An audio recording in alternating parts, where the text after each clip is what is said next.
Hello, my friends. Welcome back to the Healthy Eating for Busy Women podcast. I'm happy you're here with me. I hope that you're either somewhere comfortable where you can be present with today's episode, or if you're on the go and just on your way to work or in between tasks, and this is where you could fit this time in. I'm also happy you're here because I know how hectic life can get, and you listening to this podcast is you prioritizing your health and well-being, and that's a really big deal. So today, I want to talk about something that has really been on my heart to speak about. And it's interesting because I'm very much in a season of this work, my business, all the stuff, where I'm just going to word it this way. I am getting over myself a bit. I really think that in the beginning of me sharing my message and running this company, I really wanted to share this work in a way that could help as many people as possible, and that still stands. But you guys, I really think it's so important to talk about things on this podcast and online that not everyone will be ready to hear or not everyone will agree with. And the concept of weight loss shaming today is one of those things. So here's what I want to say. This episode might be a little triggering for some of us. It might come up against some things that you haven't yet looked at or some blockages that you're having with this area of your life. And that is to serve you. It is to help you. It is to get you to that next level. Because what I know, if you're here with me, is that you want different results and you haven't quite figured out how to get them or get them long term. And what is most important to me is that you all get to have the experience of your body that you want in this one short lifetime. I think that it affects every area of your life. I think that those that say it doesn't aren't truly understanding what it means to never have to worry about your weight, to never have to question if you want to wear an article of clothing, to never have to think about your body when you're at the beach or showing skin, to always feel your healthiest and maybe never feel sick after a meal. It changes everything. And so the stakes are really high here, you guys, because the work we do here, getting to your ideal weight, having healthier eating behaviors, it affects everything. And I want you to know that I know that, and that is the side I am advocating for. So here's what I'm going to say. I'm going to get right into it, and this is going to be a really unfiltered discussion today. I want you to not let anyone shame you for wanting to lose weight. That is where I want to start. Do not let anyone shame you for wanting to lose weight. So do not let anyone who tells you if you want to lose weight, be healthier, live a longer life, feel more comfortable, that this means you don't love yourself. I've done this for quite a while now. So those of you who know me know I've been in this business for almost a decade now, helping women change the way they eat. And my process has grown over the years, but I really have seen it all. And there's kind of an ebb and flow of approaches to health that happens every few years or so.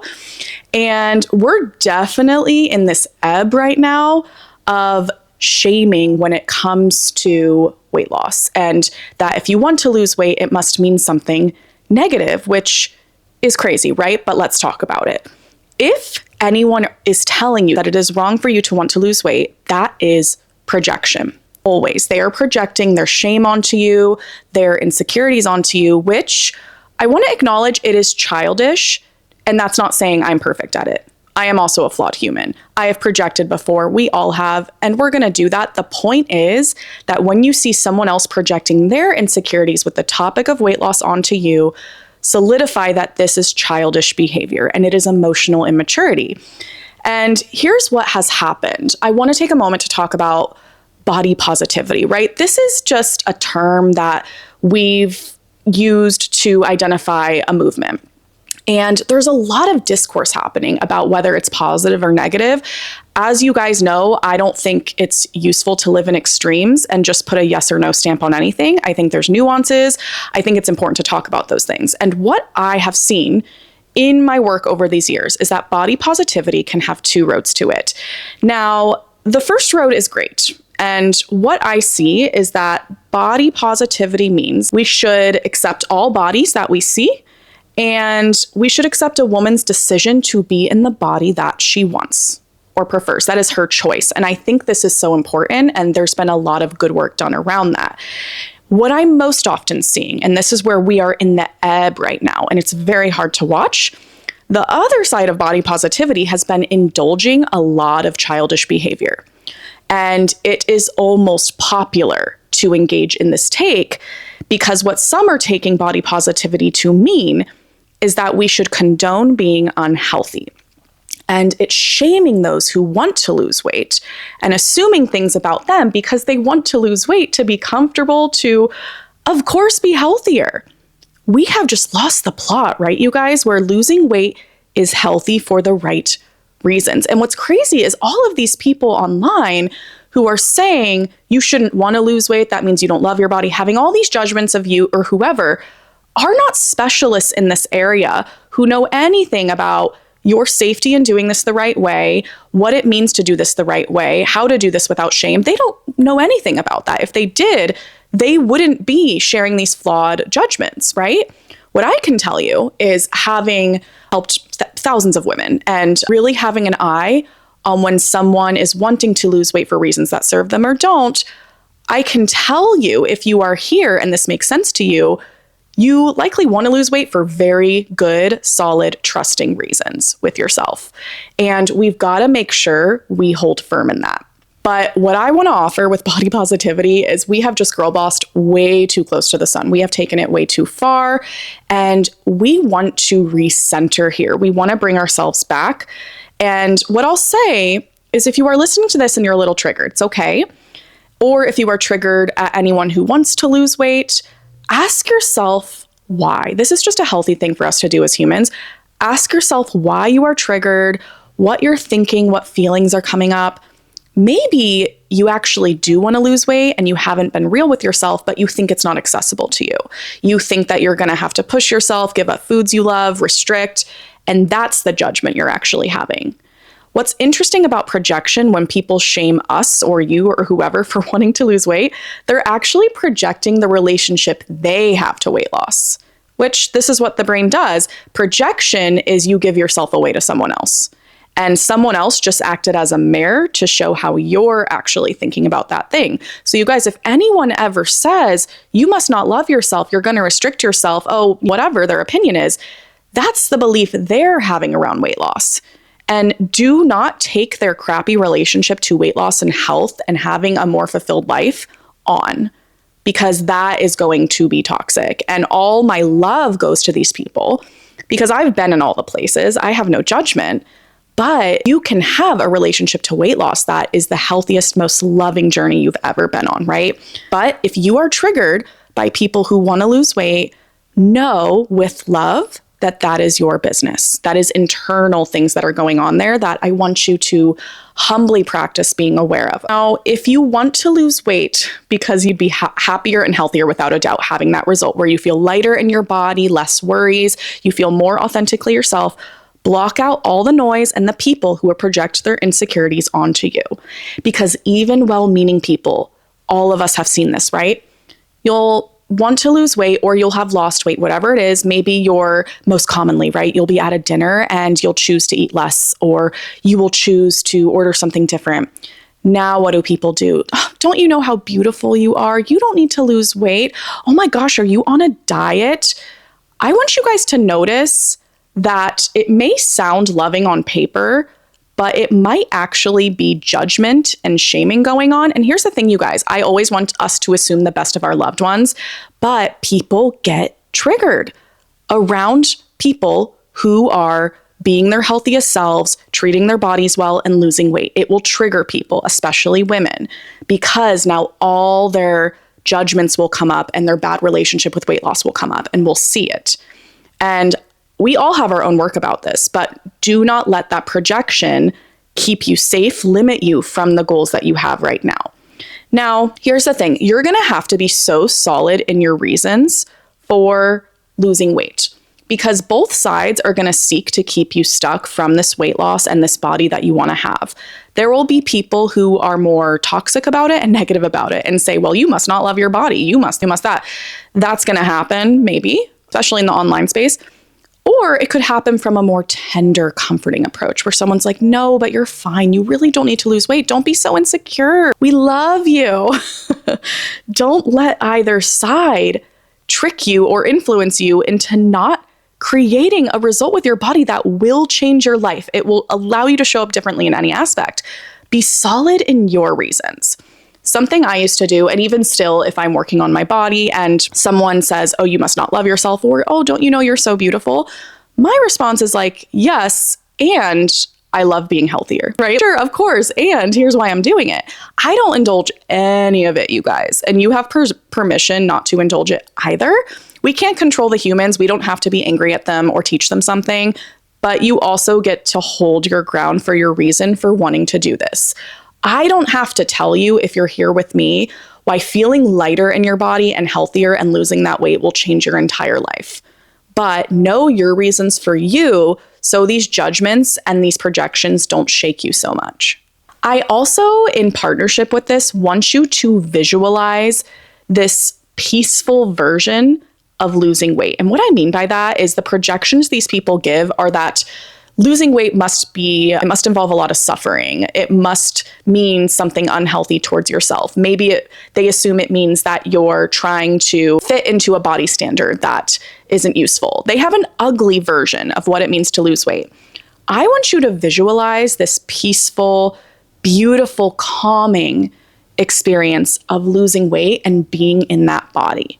So, having been through my own journey, coaching women through theirs, here's what it tends to look like, right? Picture yourself in that ideal body, wearing the clothes you want, feeling the way you want to, and not having to worry about this at all. I want you to picture what it is like to wake up as her. I want you to picture what it looks like to show up at work or your mission or whatever your day-to-day task is as her, where you feel most confident and you can just focus on the hard work you want to do because you like how your body looks and you feel good in it. I want you to imagine how differently you show up on vacations, time with your family, the beach, the pool, anything, feeling light and healthy and safe in the body. I want you to notice how you sleep differently at night, what it feels like to put on your clothes every day. I think when we picture these things, I want you to feel the peace of that, the settling into your body of that will exist when you have this result. That is what these people are not understanding. But I want you to understand this now, no matter where you're at with your weight, no matter what part of the journey you're in, because that is the version of this I want you to start visualizing, because that's what's in store for you. I think it's also important to understand that the phrase hurt people will hurt people. And of course, this is what projection is. Wherever people are most hurting is what they will try and impose onto you. And people really don't do this on purpose 9 times out of 10. They're not self-aware enough to see why they're doing it. But anyone's thoughts about weight loss or health are reflective of their experience, and you do not have to take that on. Why I feel so strongly about this topic today is we have gone so far as to assume weight loss is unhealthy, as to assume eating less is restrictive. And I'll coach you guys through this all the time. And I've been this person. I will have clients where they are at the phase of their healing where it is time to stop eating when they're full. And their brain will have a shameful relationship about eating less and honoring fullness and say, well, I must be restricting myself. And that's the thing we've got to address, because chances are what happened is this client or myself in the past or you have taken on beliefs that are super negative with getting healthier, right? I want you guys to take inventory of it sounds pretty. I want you to take inventory of maybe the body positivity or self-care movement that have stuck that give you an ugly relationship with eating healthier and weight loss. And I know that's a strong statement, but where it serves you, right? So one big thing is I don't want to restrict myself. Eating less and just eating enough is not restricting yourself. Your body has been begging for you to do this so it can be the healthiest, right? So you can stop feeling sick, so you can be at your ideal weight, so you can have more energy. If our body is a plant, it's giving it the right amount of water. And what you're believing is that less water is restricting the plant of water. No, my love, you're overwatering it, right? I did this too. There's no shame or judgment from me ever. But what judgment and interpretations of this work, healthy eating and weight loss, do we have that paint a really ugly picture of it? And I'm here to help you guys feel good about making these changes, to not lie to ourselves and say weight loss isn't healthy, eating less isn't healthy. It's all healthy, right? But of course, we're not doing it in a way that starves us or that isn't healthy. We've seen glimpses of that, but that's not what we're going to do here. That is not your intent, and that is why you're not with me. You're here to be real with yourself, be honest with yourself, and create results in a really mature way. And that means not taking on these projections from other people. It is so important. Now, what I want you to do is to practice bringing yourself back to the reality of why you're losing weight. Don't let other people, your brain, whatever it is, convince you that the things you need to do to eat healthy and lose weight are unhealthy. Do not let the judgment seep in and tarnish this vision you have of yourself of when you're going to be at your ideal body. Because when you visualize this for you, that peaceful existence, she doesn't restrict herself, right? She's not bettering herself from shame. She doesn't hate herself, that she's not feeling pressured to make those changes. She's not conforming to body standards. No, of course she's not doing it for these reasons. It's because it helps her feel most at peace in showing up to the world. So all of us, watch out for the shaming with weight loss, this judgment with weight loss. In doing this for a while, you guys, what's interesting about this work is every few years, the trends will change. I think we're coming out of the body positivity a little bit and people are getting more real with themselves, which is great. But there's pushback against it for sure. And then there might come a time when we need a little more softness again, when restriction is happening, when people are doing it for shameful reasons. And I will be here, y'all, and I will be helping you, and we will get back to center. So let's not leave your weight loss on the table, this peaceful existence on the table that you will have when you get to this ideal body. Stay centered in that, you guys. Stay strong, know your reasons. And if you are ready to begin that process to your healthiest body, to live in that state, join me inside Own Your Eating Habits, you guys. This is my coaching program, and this is where you will work step by step to this really peaceful version of your body that you want. So you can show up to your life differently. You can eat healthier in a way that feels good to you, that feels like yours. It's all a process that's designed to help you create this from your needs and preferences. So that vision that you have of that weight loss and that state of your body, that is what you will create in this program. And what's really cool about it, we're talking about shaming and judging here, but it is such a safe space. You will be surrounded by women who also have this standard of weight loss and this vision that you have. So if that sounds like the community for you, women of all ages around the world doing this work in the way I'm describing, get inside that program. It's $79 a month. We probably spend more on that on takeout when we're in that place. I know I do. So I hope that that gives you that push to start this work today. I love you so much. I hope this was helpful. And I really hope you have a great rest of your week. You stay centered in why your health matters to you. And you also just be really kind and patient with yourself in that process. All right. Talk to you next week.